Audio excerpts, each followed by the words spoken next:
আমাদের অনেকের বাসায় হয়তো পুরাতন স্মার্টফোন রয়েছে, সেটা খুব একটা কাজে লাগছে না, জাস্ট পড়ে আছে। তবে এই পুরাতন স্মার্টফোনটি দিয়ে চাইলে আপনি স্পেশাল কিছু করতে পারেন। আজকের ভিডিওতে মোট 5টি ট্রিক্স আমি শিখিয়ে দিয়েছি, যেগুলো কিনা আপনার পুরাতন পড়ে থাকা স্মার্টফোনটি দিয়ে করা সম্ভব।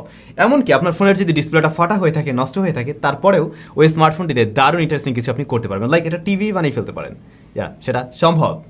পুরো ভিডিও নিয়ে স্যাম থাকো আপনাদের সাথে, আপনারা দেখছেন স্যাম জোন। যারা নতুন চ্যানেলটি সাবস্ক্রাইব করে আমাদের সাথেই থাকুন, আর রিকোয়েস্ট করবো যদি আজকের ভিডিও ভালো লেগে যায় 10,000 লাইক আশা করছি আপনাদের কাছ থেকে। ট্রিক্স নম্বর 5, ধরুন আপনার বাসায় পুরাতন একটা স্মার্টফোন পড়ে আছে, সবকিছুই ভালো, হয়তো ডিসপ্লে নষ্ট বা টাচ নষ্ট, অথবা সবই ভালো কিন্তু পড়ে আছে। এবারে চাইলে আপনি ওই স্মার্টফোনটি দিয়ে একটি অ্যান্ড্রয়েড স্মার্ট টিভি তৈরি করতে পারেন, অথবা অ্যান্ড্রয়েড কম্পিউটার তৈরি করতে পারেন।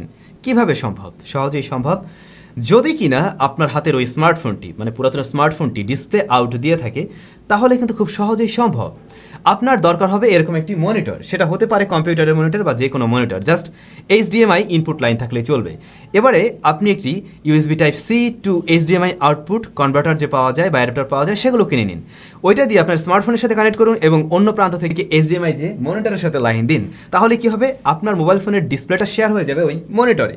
এবারে আপনি বিন্দাস ওই মনিটরে কিন্তু টিভি দেখতে পারেন। সো টিভি দেখার জন্য আরেকটি জিনিস লাগবে, আর তা হলো দুটি অ্যাপ্লিকেশন আপনি ব্যবহার করতে পারেন। নাম্বার 1, আপনি টফি বা বিভিন্ন ধরনের টিভি দেখার জন্য যে অ্যাপ্লিকেশন পাওয়া যায় সেরকম কিছু একটা ডাউনলোড করে নিলেন।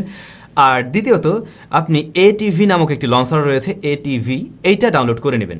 সেই ক্ষেত্রে মোবাইল ফোনের স্ক্রিনটা কিন্তু টিভির মতো করে আসবে, অর্থাৎ আমরা অ্যান্ড্রয়েড টিভিগুলোর যে লঞ্চারটা দেখে থাকি, একদম সেম একটা লঞ্চার আপনি পেয়ে যাবেন। তো তখন কিন্তু আপনি একটা টিভির ফিল পেলেন। অথবা আপনি অ্যান্ড্রয়েড PC হিসেবেও তখন ব্যবহার করতে পারছেন। এখন মাউস কিবোর্ড এগুলো তো ব্যবহার করতে হবে, সো সেটাও সম্ভব। আপনি যে Type-C to HDMI অ্যাডাপ্টারটা কিনেছেন, সেটার সাথে দেখবেন কি যে আরও একটি পোর্ট থাকে, USB-A পোর্ট। তো সেটার মাধ্যমে কিন্তু আপনি মাউস কিবোর্ডও ব্যবহার করতে পারছেন। এবার চাইলে মাউস কিবোর্ড দিয়ে কাজ করা যাবে। তবে এখানে অবশ্যই একটা প্রশ্ন থেকে যায়, সব ধরনের মোবাইল ফোন কিন্তু ডিসপ্লে আউটপুট দিতে পারে না, একটু বিশেষ করে কম দামি মোবাইল ফোনগুলো।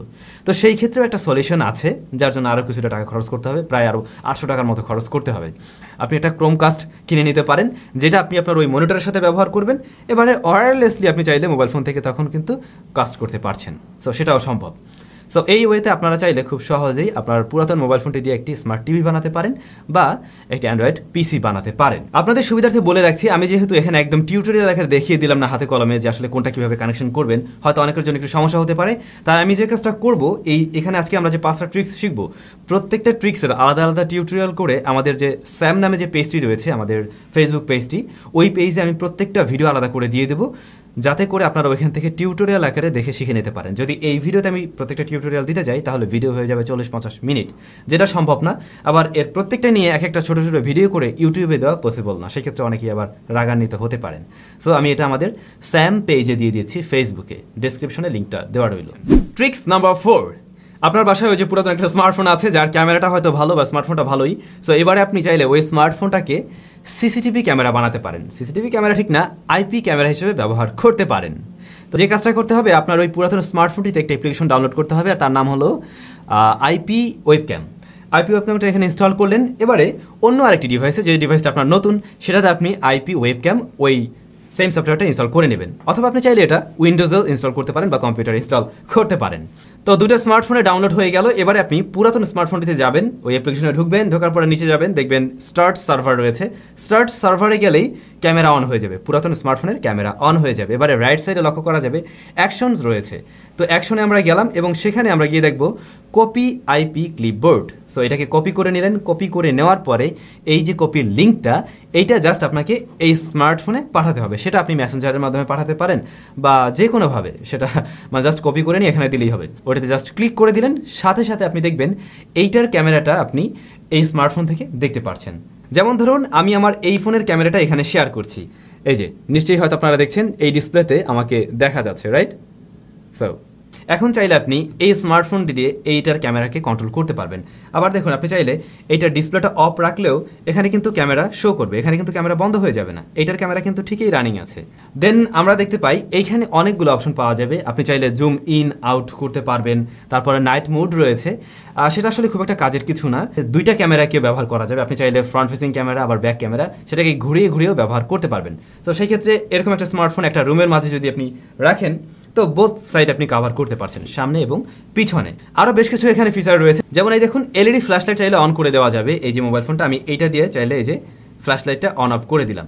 তবে মেইন বিষয় হলো দুইটা স্মার্টফোনেই কিন্তু সেম ওয়াইফাই নেটওয়ার্কে কানেক্টেড থাকতে হবে। অনেকেই বাচ্চাকে অন্য রুমে রেখে হয়তো নিজের রুমে বসে খুব একটা শান্তিতে নেই, চাচ্ছেন যে বাচ্চা কী করছে না করছে তাকে একটু মনিটরিং করবেন। তো তখন আপনি চাইলে পুরাতন স্মার্টফোনটা বাচ্চার রুমে রেখে দিলেন, আপনি আপনার রুম থেকে মাঝে মাঝে দেখতে পারেন যে হ্যাঁ সে শুয়ে আছে কিনা বা কী করছে, বিছানা থেকে পড়ে গেল কিনা বা দুষ্টামি করছে কিনা, এই বিষয়গুলো কিন্তু মনিটরিং করা যাবে এটা দিয়ে। বাট বাইরে থেকে আসলে কন্ট্রোল করার সুব্যবস্থা নেই, বা সেম নেটওয়ার্কের মধ্যে যদি থাকেন সেই ক্ষেত্রে সম্ভব। ভাই ব্রাদার, আমরা পরবর্তী ট্রিক্সে অবশ্যই যাবো। তার আগে অসংখ্য ধন্যবাদ আমাদের আজকের ভিডিও স্পন্সর মোবাইল বাংলাদেশকে।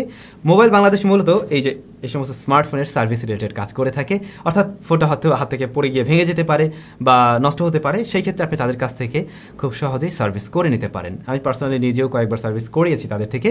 ভিডিও ডেসক্রিপশনে মোবাইল বাংলাদেশের যাবতীয় ইনফরমেশন দেওয়া রইল।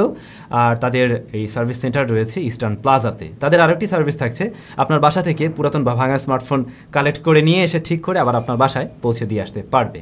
ডেসক্রিপশন চেক করে নেবেন, দেওয়া থাকলো। ওকে, ট্রিক্স নাম্বার 3। আমরা ট্রিক্স নাম্বার 4-এ যেটা জানলাম অলমোস্ট এটাও সেরকম। আমরা তখন দেখছিলাম স্মার্টফোনের ক্যামেরাটা দিয়ে আমরা সিসিটিভি ক্যামেরা হিসেবে বা আইপি ক্যামেরা হিসেবে ব্যবহার করতে পারি। তবে এবারে আমরা স্মার্টফোনের ক্যামেরাটাকে ব্যবহার করব ওয়েব ক্যামেরা হিসেবে।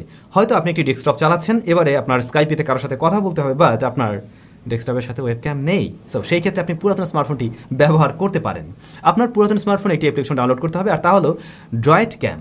ড্রয়েড ক্যাম ইনস্টল করে নিলেন। এবারে আপনার কম্পিউটারেও সেম সফটওয়্যারটি ইনস্টল করে নিতে হবে। সেটা আপনি ম্যাকের জন্য নিতে পারবেন, আবার উইন্ডোজের জন্য পেয়ে যাবেন। ওকে, ইনস্টল করলেন। এবারে জাস্ট আপনি আপনার স্মার্টফোন, পুরাতন স্মার্টফোন থেকে ওই অ্যাপসে যাবেন। অ্যাপসে যাওয়ার পরে দেখবেন আপনার পিসি শো করছে। তখন আপনি ওটাতে জাস্ট ক্লিক করলেন। ক্লিক করলেই আপনার মোবাইল ফোনের ক্যামেরাটি শেয়ার হয়ে যাবে আপনার পিসিতে। এবারে আপনার মোবাইল ফোনের ক্যামেরা দিয়ে আপনি ওয়েব ক্যামেরার কাজটি চালাতে পারবেন। এই ক্ষেত্রে আপনি বোথ সাইডের ক্যামেরাই ব্যবহার করতে পারছেন। সামনের ক্যামেরা, পিছনের ক্যামেরা দুটোই ব্যবহার করা যাবে, এবং রেজাল্ট কিন্তু বেশ ভালো। কারণ হলো সাধারণত একটু কম দামি যে ওয়েব ক্যামগুলো হয় তার রেজাল্ট খুব একটা ভালো হয় না, বাট আপনার স্মার্টফোনের ক্যামেরাটা নিশ্চয়ই খারাপ না, সেটা হয়তো ভালোই। তো সেই ক্ষেত্রে আপনি কিন্তু একটা ভালো রেজুলেশনের রেজাল্টও পেয়ে যাবেন। আর একটা বিষয় দেখিয়ে দিই, আপনার ফোনের ডিসপ্লে কিন্তু এখন টোটালি বন্ধ হয়ে আছে, যে কারণে ফোনের চার্জ বার্ন হবে না। বাট এদিকে দেখুন ক্যামেরা কিন্তু ঠিকই রান হয়ে আছে। সো আপনি চাইলে এটার ডিসপ্লেটাকে আপনি বন্ধ করেও রাখতে পারেন। ডিসপ্লে বন্ধ করে রাখলেও কিন্তু এটা কাজ করবে। সো আপনারা এটাও ব্যবহার করতে পারেন। এর নাম হলো ড্রয়েড ক্যাম। জরুরি মুহূর্তে এটা হয়তো অনেকেরই কাজে লাগবে, ওয়েব ক্যাম হিসেবে ব্যবহার করা সম্ভব। ট্রিক্স নাম্বার 2, আপনার পুরাতন স্মার্টফোনটি দিয়ে গেমিং কনসোলের কাজ করতে পারেন। এই পুরাতন মোবাইল ফোন দিয়ে আপনি গেম প্লে করবেন বা কন্ট্রোলার হিসেবে ব্যবহার করবেন, বাট গেমটা খেলবেন আপনি বড় মনিটরে, এটা শুধু কন্ট্রোলার হিসেবে ব্যবহার হবে। তো সেই ক্ষেত্রে আমাদের একটি অ্যাপ্লিকেশন লাগবে, আর তার নাম হলো এয়ার কনসোল। এই বিষয়টা আমি আরও একটি ভিডিওতে শেয়ার করছিলাম, বাট হয়তো ওই ভিডিওটা আপনারা অনেকেই দেখেননি, যে কারণে আমি এখানে আবার শেয়ার করছি। ওকে, আপনার পুরাতন স্মার্টফোনটিতে এয়ার কনসোল এই অ্যাপ্লিকেশনটা ডাউনলোড করলেন। দেন আপনি আপনার কম্পিউটারে যাবেন। কম্পিউটারে গিয়ে গুগল ব্রাউজার থেকে বা যে কোনো একটা ব্রাউজার থেকে জাস্ট টাইপ করবেন earconsole.com। ওদের সাইডে যাওয়ার পরে দেখবেন একটা কোড শো করছে। এখন আপনি আপনার স্মার্টফোনে আসুন। স্মার্টফোনে এসে এয়ার কনসোল যে অ্যাপটি রয়েছে সেটাতে ক্লিক করুন। ক্লিক করার পরে দেখবেন ওই কোডটা দেওয়ার জন্য আপনার স্মার্টফোনে একটা ছকের মতো আছে। তো ওইখানে আপনি জাস্ট ওই কোডটা নিয়ে দিয়ে দিলেন, সাথে সাথে আপনার স্মার্টফোনটি ওই কম্পিউটারের সাথে কিন্তু কানেক্ট হয়ে যাবে। এবার আপনি মোবাইল ফোনে টোটাল গেমের অ্যাক্সেসটা পেয়ে যাবেন, এবং যে কোনো গেম, মানে ওখানে যতগুলো গেম রয়েছে প্রত্যেকটাই স্মার্টফোন দিয়ে কন্ট্রোল করতে পারবেন। স্মার্টফোনের মনিটরে কিন্তু গেম প্লে হচ্ছে এটা দেখা যাবে না, বাট এখানে আপনি সেই বাটনগুলো পাবেন, ট্রিগারগুলো পাবেন, সেগুলোতে আপনি গেম প্লে করতে পারবেন। বাট গেমিংটা আপনি করতে পারছেন বড় জায়ান্ট স্ক্রিনে। এই ক্ষেত্রে আপনি স্মার্ট টিভিতেও এই কাজটা করতে পারেন, বা আপনি চাইলে আপনার কম্পিউটারে করতে পারেন। ইভেন অন্য মোবাইল ফোনের সাথেও এটা কাজ করে, আমি সেটাও চেক করে দেখেছি। সো চাইলে আপনার পুরাতন স্মার্টফোনটাকে আপনি একটা জাস্ট কন্ট্রোলার হিসেবে ব্যবহার করতে পারেন। আপনার স্মার্টফোন দিয়ে চাইলে আপনি টোটাল কম্পিউটারটা চালাতে পারবেন, অর্থাৎ আপনার যে উইন্ডোজ কম্পিউটার সেটা আপনি স্মার্টফোনের ডিসপ্লে থেকে রান করতে পারবেন, টাচ করে কাজ করতে পারবেন। উইন্ডোজের যাবতীয় কাজগুলো এখান থেকেই করা সম্ভব।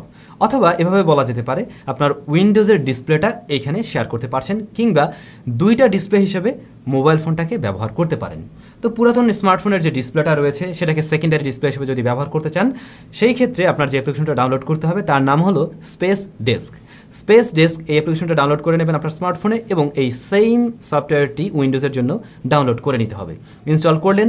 এবারে আপনার মোবাইল ফোনে যদি যান ওই অ্যাপসে, সাথে সাথে দেখবেন আপনার কম্পিউটারটা এখানে শো করবে। তো ওটাতে ক্লিক করে দিলেন, আপনার স্মার্টফোনে দেখবেন আপনার কম্পিউটারের ডিসপ্লেটা চলে এসেছে, অটোমেটিক এখানে চলে আসবে। দেন আপনি এইখান থেকে কিন্তু টাচ করে কম্পিউটারের যাবতীয় অ্যাক্সেস নিতে পারছেন, সমস্ত কাজ করতে পারবেন, অথবা সেকেন্ডারি ডিসপ্লে হিসেবে ব্যবহার করা যাবে। এই ট্রিক্সটাও আমরা আগের একটা ভিডিওতে শেয়ার করছিলাম, তবে সেখানে আমরা দেখিয়েছিলাম যে সেকেন্ডারি ডিসপ্লে হিসেবে ব্যবহার করা যায়, বাট আপনি চাইলে কিন্তু টোটাল কাজগুলো এই মোবাইল ফোন দিয়েই করতে পারছেন। অনেক সময় আছেন শুয়ে শুয়ে উইন্ডোজেই কাজ করতে হবে, বাট শুয়ে আছেন, ল্যাপটপ নেই আপনার, তখন আপনি মোবাইল ফোন দিয়েই কাজটা করলেন, পুরাতন স্মার্টফোনটা জাস্ট পড়ে আছে, ওটাই ভাবে না হয় ব্যবহার হলো। অথবা অনেক সময় আমাদের সেকেন্ডারি ডিসপ্লেরও প্রয়োজন হয়, যদিও সাইজটা খুবই ছোট হয়ে যাবে, তারপরেও আপনি চাইলে একটু মজা নিতে পারেন। তো ভাই ব্রাদার, এই ছিল আমাদের আজকের ট্রিক্সের ঝুলি। অবশ্যই আবার খুব শীঘ্রই আপনাদের সাথে এই ধরনের টিপস অ্যান্ড ট্রিক্স নিয়ে আমাদের দেখা হয়ে যাবে। ততক্ষণ পর্যন্ত খুব বেশি ভালো থাকবেন, সুস্থ থাকবেন। দেখা হচ্ছে নতুন ভিডিওতে।